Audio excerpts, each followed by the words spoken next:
Todos bem-vindos, bem-vindos ao canal do GEB, Grupo Espírita Eurípides Barçanufo, de Itaúna, Minas Gerais. Estamos aqui num projeto chamado Nos Passos de Emmanuel, em que fazemos a leitura de um tópico, de um trecho do livro Pão Nosso, Chico Xavier, pelo Espírito Emmanuel, ditado pelo Espírito Emmanuel. Vamos lá então para o tópico 171, mas antes pedindo à espiritualidade amiga, à espiritualidade superior, que nós sejamos abençoados, que nós sejamos protegidos todos, que as nossas palavras sejam sempre palavras de amor, palavras da prática do bem, do perdão e da caridade. Vamos lá então. E quando estavam saciados, disse Jesus aos seus discípulos: recolhei os pedaços que sobraram, para que nada se perca. Em João, capítulo 6, versículo 12. Essa é a lei do uso, segundo Emmanuel, pelo Espírito Emmanuel. Observada a lei do uso, a miséria fugirá do caminho humano. Contra o desperdício e a avareza, é imperioso o trabalho de cada um, porque, identificado o equilíbrio, o serviço da justiça econômica estará completo, desde que a boa vontade habite com todos. A passagem evangélica que descreve o trabalho de alimento à multidão assinala significativas palavras do Senhor quanto às sobras de pão, transmitindo ensinamento de profunda importância aos discípulos e a todos nós.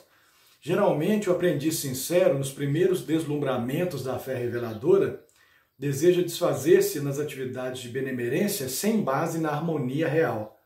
Aí temos, indiscutivelmente, louvável impulso, mas ainda mesmo na distribuição dos bens materiais é indispensável evitar o descontrole e o excesso. O pai não suprime o inverno, porque alguns dos seus filhos se queixam do frio, mas equilibra a situação, dando-lhes coberturas. A caridade reclama entusiasmo, entretanto exige também discernimento generoso, que não incline o coração à secura. Na grande assembleia de necessitados do monte, por certo, não faltariam preguiçosos e perdulários prontos a inutilizar a parte restante de pão, sem necessidade justa. Jesus, porém, antes que os levianos se manifestassem, recomendou claramente: recolhei os pedaços que sobejaram, para que nada se perca. É que em todas as coisas o homem deverá reconhecer que o uso é compreensível na lei, desprezando o abuso, que é veneno mortal nas fontes da vida. Aqui nós temos várias leituras de uma leitura só, de um texto só. Nós podemos tirar aqui várias leituras de contextos bem variados. Pois bem, o primeiro trecho que fala aqui da Bíblia: e quando estavam saciados, disse Jesus aos seus discípulos, recolhei os pedaços que sobejaram, para que nada se perca. 1775 anos depois, por volta de 1775, Lavoisier, um químico, ele, de acordo com a sua teoria, disse o seguinte, que na natureza nada se perde, nada se cria, tudo se transforma. É a lei da conservação das massas de Lavoisier. Isso no século XVIII, bem depois do Cristo. Isso é para dizer o seguinte, que o Cristo estava muito à frente da sua época, mas ele não fechou os olhos para a sua época. Ele comungou e ele aperfeiçoou as leis do seu tempo, por meio de obviamente, por ser um espírito altamente iluminado, ele trouxe para nós, muitas vezes aqui, até hoje nós vemos aqui, na atualidade, pessoas negando a ciência, pessoas se recusando a... Claro que isso é polêmico, mas muita gente negando se vacinar, uma vacina coletiva, uma vacina que pode combater e eliminar o mal coletivo, não só de uma individualidade, em nome até de uma fé, em nome até do Cristo. Mas, olha só, o Cristo não negou não negou as orientações da ciência, as orientações da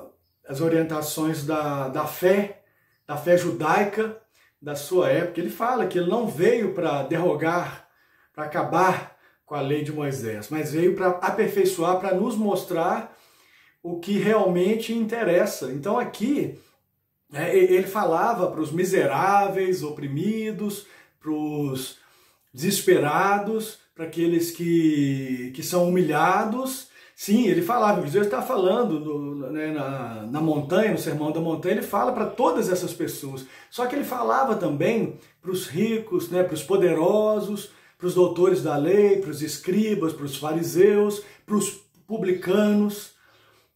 Zaqueu era um publicano. E quando Zaqueu se dirige ao Cristo, ele fala da pequenez dele diante do Cristo. Ele se apresenta para o Cristo como uma pessoa, um homem convertido às leis de Deus. Mas ele não deixou de ser publicano. Mas ele fala, olha Cristo, eu vou doar a metade da minha riqueza e vou seguir os seus ensinamentos. E Cristo não fala, olha, então a outra metade você doa também, vai viver na mais absoluta miséria, na pobreza, que aí você vem. Não, ele aceitou, o Cristo aceitou. Mas aqui nós estamos falando de uma abnegação, sim, aqui nós estamos falando de um sacrifício, sim. Ele fala, eu vou doar metade da riqueza e doar para os pobres, para aqueles que mais necessitam, e o resto ele vai continuar na sua sobrevivência. Mas aí já é um homem modificado, já é um homem tocado pelos ensinamentos do Cristo. E então o Cristo ele conviveu com as pessoas da sua época, quando nas bodas de Canaã, quando ele chega num casamento lá, numa festa, e ali acaba o vinho, que era uma tradição ali da época, entre os judeus, entre as pessoas do seu tempo. Ele transforma a água em vinho, ou seja, ali ele estava imiscuído, ele estava envolvido com um costume da época, com uma festa. E ali, naquele momento, ele realiza a sua primeira transformação, que algumas pessoas falam, o seu primeiro milagre, a sua primeira mutação da natureza. Aqui nós estamos diante, repetindo, de um espírito altamente iluminado. E ele faz o seu primeiro milagre ali na transformação da água em vinho, para dizer o seguinte: eu vim aqui para fazer parte do mundo, sim, mas meu reino não é desse mundo. Então, quando ao Cristo é direcionada essa frase clássica que todo mundo conhece, que ele produz a frase em razão do contexto ali, que se esperava dele que ele seria um rebelde, um zelota, que ele seria uma voz contra o Império Romano. O que ele diz? A César que é de César.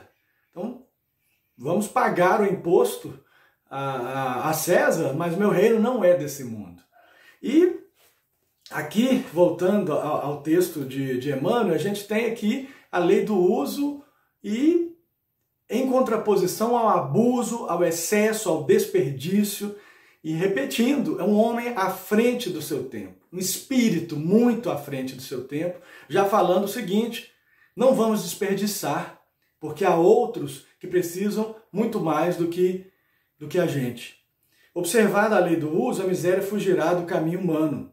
Contra o desperdício e a avareza é imperioso o trabalho de cada um, porque identificado o equilíbrio, o serviço da justiça econômica estará completo desde que a boa vontade habite com todos.